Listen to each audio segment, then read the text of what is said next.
Hey there, so today we have another review. This is a beer courtesy of Pariah. This is their Pilsner. I don't believe I've actually ever had a lager from them. Pariah probably knows better than me. Actually, I should know better, but maybe you guys know better. I don't think I've ever had a Pilsner from them. This is Art Official. All right, I don't know what they're going for with the label. Or it's artificial, yeah. Yeah, they always have cool references and stuff, but yeah, like this alien looking guy, a lot of kind of like a shapy kind of art to it, hexagonal, all that stuff. So, jeez, I need to figure out my glasses. Sorry about that. I literally just cleaned this glass. Yeah, I gotta figure out a better cleaning regimen. So, sorry about that. But let's take this beer, Pilsner. Dry hop Pilsner. Okay, let's dig into this beer and then we'll figure out what that is. Beer comes in a nice kind of like a medium gold color. A little bit chill haze to it. Doesn't look like it's filtered. Yeah, probably not filtered. Not a huge head being created, and a little bit darker for a Pilsner. I don't know if they went for Czech style or German style, but Czech style looks like. Smells hoppy. Yeah, smells out of place for hop Pilsner, but they think it's dry hop Pilsner. So they actually have this new style, which I've never had, called West Coast Pilsner. I think breweries like North Parker brewing beers like this, but it really smells more like IPA than Pilsner. Yeah, I would say so. Like you know what, more like modern pale ale than Pilsner. You get a little bit of dank, a little bit of green, a little bit earthy. You know, just like West Coast hoppiness. There's a little bit of what is that? It's a little bit inviting. There's a little bit of like bread crust in there.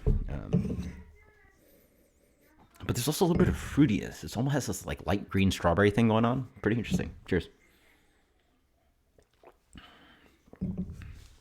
Very drinkable. Wow. This beer comes in at 4.4%. Really spot on. 4.4 is spot on for Pilsner Quell. Quite nice. Very crushable. I mean, I took a big gulp. Sort of in a Pilsner mood after being at work for like 10 hours or something like that. But yeah. Lingering kind of graininess throughout the palate. I'm assuming it's kind of some kind of Pilsner malt. So it could be Moravian, it could be maybe not Weirmann, but definitely like a Pilsner malt kind of character to it. What I mean by that is like a little bit of like pale character, but then also sometimes like flavor is a combination of multiple ingredients, right? So you get the lager yeast coming in, you sort of get the sort of like lack of fermentation character, plus a little bit of that kind of like grainy malt character and that kind of like yeah, the fresh cracked grain kind of thing going on.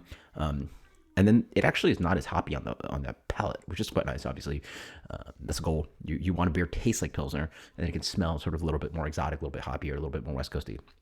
And the palate really does sing a little bit more familiar, as in traditional lager. It has a little bit of this kind of green, black tea. A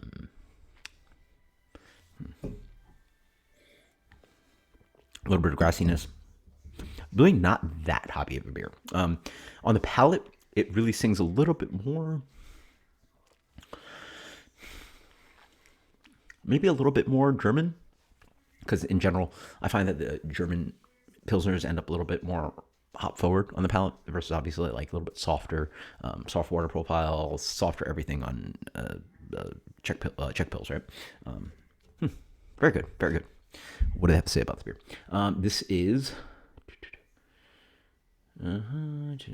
produce a year round and it's a whole to do.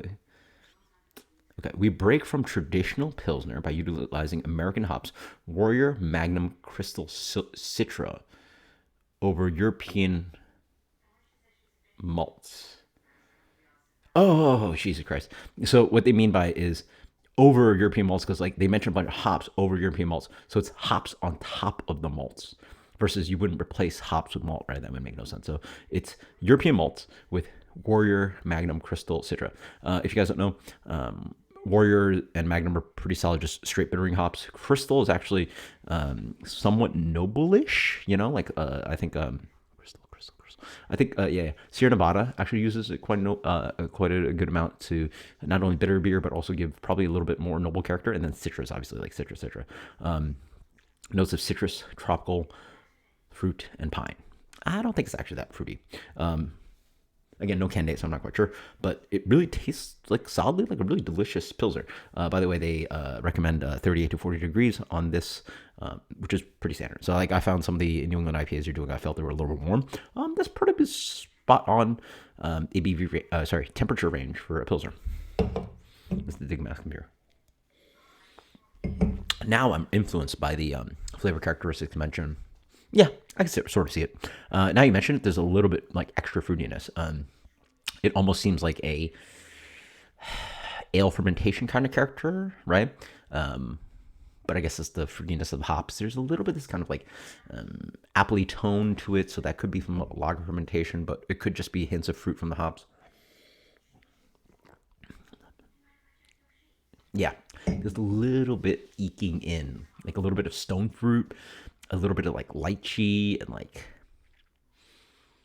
hint of like apricot nectarine coming in, right? So it comes off like quite complete and quite delicious as a Pilsner, but as you like pick through it a little bit more, it has a little bit of extra fruitiness to it. I wouldn't say it's like, obviously like citra forward or anything, but it has a nice complexity to it.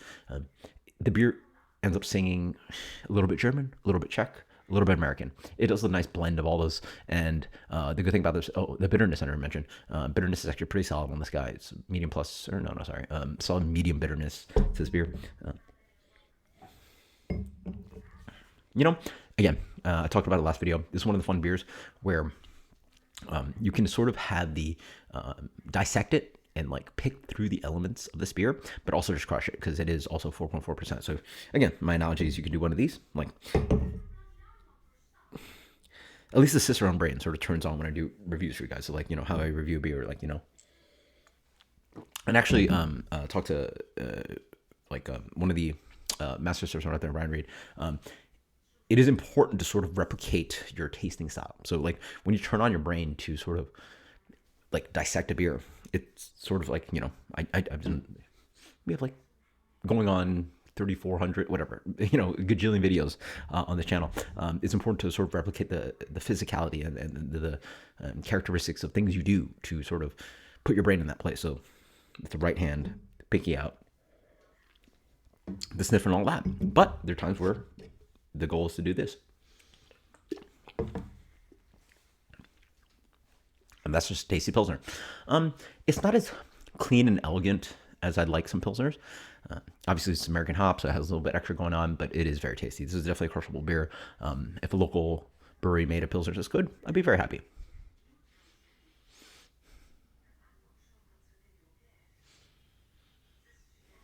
So I'm thinking about rating. 93. That's a solid rating. That is artificial. Oh, artificial Pilsner. See, like these things I don't ever get, but artificial. I don't know what they mean by artificial, but I guess artificial in the sense that they're throwing a bunch of like American hops on top of a Czech style / European malted lager. Delicious stuff. 93. Thank you, Pariah. Cheers later.